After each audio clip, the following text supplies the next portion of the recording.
Bonjour, on continue avec notre projet sur Civil 3D.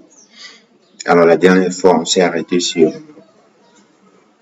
n'est-ce pas, la création, n'est-ce pas, des axes, voilà, des courbes libres plutôt, aux endroits n'est-ce pas, des virages.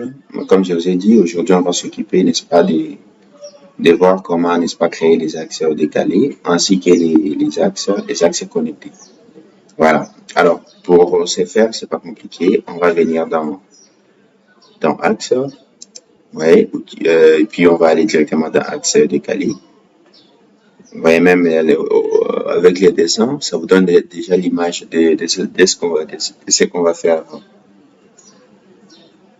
Là, je disais, avec l'image que vous avez là, ça me donne déjà l'idée de ce qu'on va faire, de ce qu'est l'axe décalé, n'est-ce pas? Vous voyez, on a l'axe principal au milieu, puis on a les deux axes de part et d'autre. Donc, on va cliquer sur créer un axe décalé et puis il y a une demande de sélectionner un axe ou appuyer sur la touche Enter. Donc, on peut sélectionner directement sur l'axe pour lequel on veut créer des axes décalés ou bien on peut cliquer si vous avez un projet assez complexe ou c'est assez compliqué de sélectionner les axes comme ça. Vous pouvez faire un clic, voilà, vous pouvez cliquer sur la touche Enter de votre clavier. Comme ça vous propose tous les axes que vous avez utilisés dans votre projet. Comme ça, vous pouvez sélectionner l'axe que vous voulez, n'est-ce pas, qui fera l'objet de cette étude, par exemple. Donc, je clique sur, par exemple, ici, je commence par l'axe principal, donc l'axe Gambela, j'ai fait OK. Et puis là, n'est-ce pas, il y a une fenêtre qui s'ouvre, un menu contextuel. Ici, il me donne les noms de l'axe parent, c'est-à-dire euh, comment dire, l'axe à partir duquel on va décaler les autres axes. Donc ça, c'est l'axe parent, comme je le disais, l'axe Gambela. Et puis ici, c'est le modèle des noms du décalage. Donc ici, on aura quoi? On aura, n'est-ce pas, les noms de l'axe parent. Donc, j'aurai axe Gambela, tirer les côtés, soit du côté gauche, soit du côté droit, et puis la distance de décalage. Donc, je vais laisser la notation de cette manière-là. Je vais toucher à rien. Et puis, les nombres de décalage à gauche et à droite, ça dépend du nombre des bandes que vous voulez pour votre chaussée. Supposez que vous voulez avoir 4 bandes, donc vous allez ici mettre des bandes à gauche et des bandes à droite. Si vous voulez en avoir 6, etc., vous savez comment mettre. Mais moi, je vais rester sur une bande à gauche, une bande à droite. Donc, je vais décaler une fois de part et d'autre. Et puis ici, la distance des décalages. Ma chaussée aura une largeur, n'est-ce pas, roulable bien sûr, de 3,50 m. On peut aller à 4,50 m par exemple. Il va avoir une chaussée assez large. Pour ça aussi, ça dépend, n'est-ce pas, des données que vous avez sur le terrain. Si vous avez un assez grand espace, n'est-ce pas, vous pouvez privilégier, n'est-ce pas, avoir une assez grande largeur. Ici aussi, je vais mettre 4,50 m.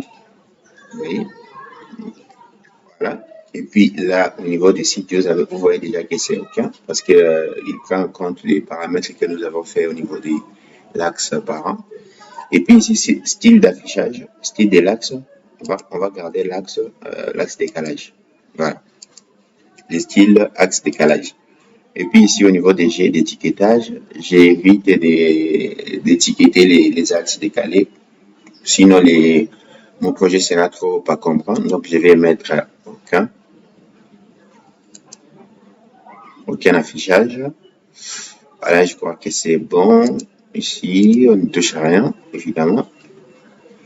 Et puis, je vais faire OK. Alors ici, si vous voulez que cet axe-là décalé commence du début jusqu'à un certain niveau, vous décochez ici pour cliquer sur ce point. Ça vous donne la possibilité d'indiquer la fin, n'est-ce pas, de votre axe décalé.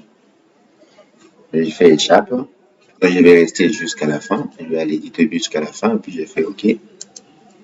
Voilà que mon axe décalé, il est créé. Vous voyez, en plus avec son style hein, en bleu, ça fait toute la différence. Si vous voulez changer la couleur, libre à vous. Donc voilà, on peut changer la couleur ici par exemple. On peut aller dans, donc je sélectionne, voilà. Donc j'ai fait un clic droit, je vais dans propriété de l'axe. Voilà, voilà, je peux faire des modifications comme je veux, hein.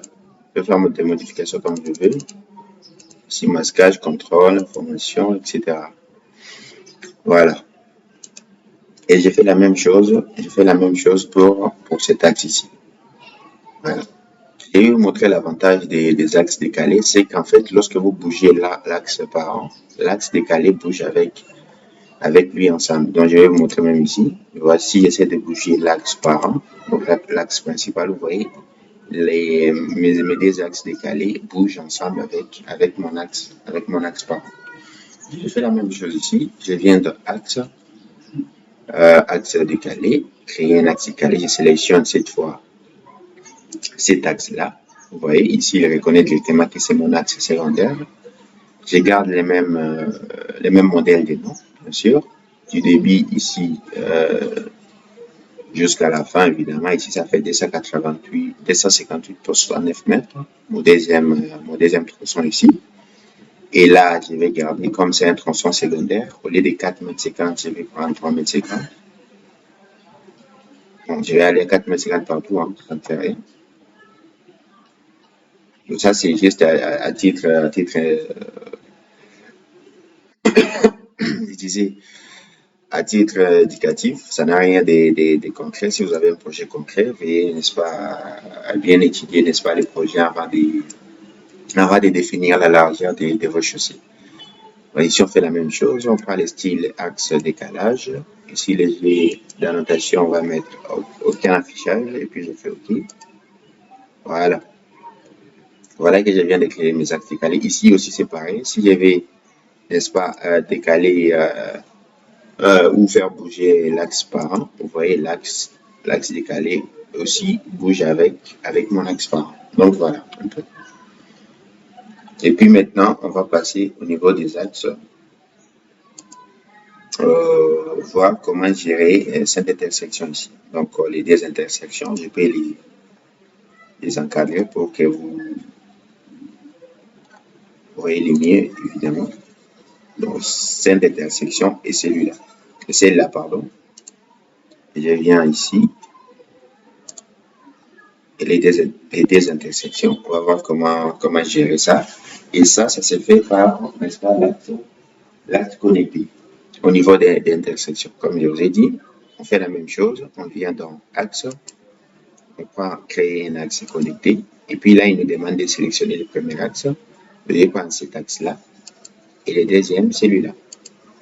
Et puis, il me demande de sélectionner l'emplacement pour cet axe. Supposons, je vais les placer ici. Voilà. Et puis, il me dit, n'est-ce pas, choisir un autre emplacement ou appuyer sur la touche Enter. Donc, je clique sur la touche Enter. Voilà. Là, il me donne encore un autre menu contextuel. Là, il me donne les rayons. Par exemple, ici, je vais prendre les rayons du 50. Voilà. Ici, au niveau des styles, on va garder axe. Voilà, on va garder axe conception, ça ne fait rien. Puis, les jeux d'étiquetage, par exemple, ici, on va mettre aucun. Voilà. Qu'est-ce qu'il faut encore? Et puis, ici, au niveau des noms de l'axe connecté, donc, connected alignment, et puis on met les compteurs. Donc, on met l'axe connecté et puis les compteurs. Voilà, on va laisser comme ça. On va faire OK. Voilà, vous voyez que mon axe connecté, il est là. Je vais faire la même chose de ce côté. Ça crée une sorte de virage au niveau des intersections. Alors que si vous voulez créer les virages au niveau des mêmes axes, là, vous procédez d'une autre manière. Comme on l'a fait dans la précédente vidéo, mais si vous voulez créer un virage au niveau des croisements des axes, là, on procède par l'utilisation des axes connectés. Donc, je reviens encore ici, axe connecté. Je sélectionne cette fois ça et ça, et puis je clique à cet endroit-là, et puis je fais Enter. Et puis, je viens ici je vais prendre toujours 50 par exemple. Ici, je vais mettre 15 et faire OK. Voilà, avec 50, voilà, j'obtiens quelque chose d'assez joli. Je peux les bouger, hein. Voilà l'avantage. Je peux les bouger, je peux les manipuler comme ça. Je peux l'amener par exemple jusqu'ici. Là, je peux l'amener jusqu'ici. Voilà, jusque là. Comme on a un assez grand virage, je vais l'amener jusque là. Voilà. OK. Noter quelque chose d'assez convenable. Et puis, je fais la même chose ici. Je reviens dans Axe, Axe connecté. Donc, je clique sur cet axe-là et celui-là. Et je prends ici, Enter. Là, j'ai fait la même chose. Je prends 50. Ici, je mets en carte. Je fais OK. Et pour finir, ici, toujours dans Axe, création, créer un axe connecté. Je prends le premier axe et le deuxième, celui-là. L'emplacement, je vais le placer ici. Et je fais Enter.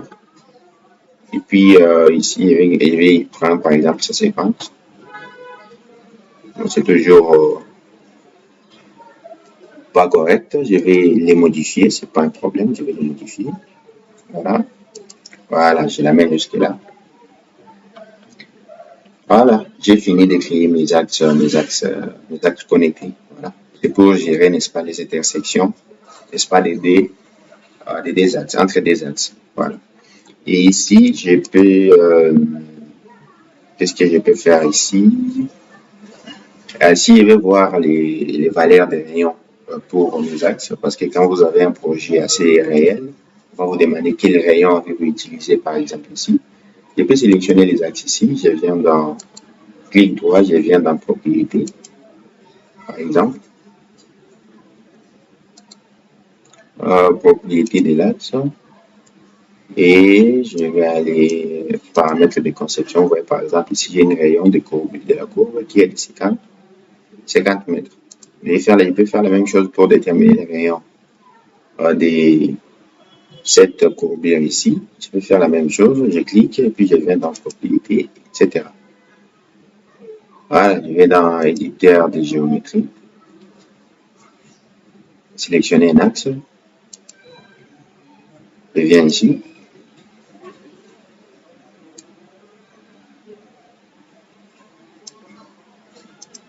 Donc, je peux venir, comme je vous disais tantôt, pour déterminer les rayons de cette courbe ici. Je viens, je clique, je fais un clic droit, propriété de l'axe. Et puis ici, j'ai un rayon de courbure de 5,316. Donc, j'ai même les rayons qui est affiché là. Donc, voilà. C'est à peu près voilà, tout ce qu'il y a à dire sur les axes décalés ainsi que les axes connectés.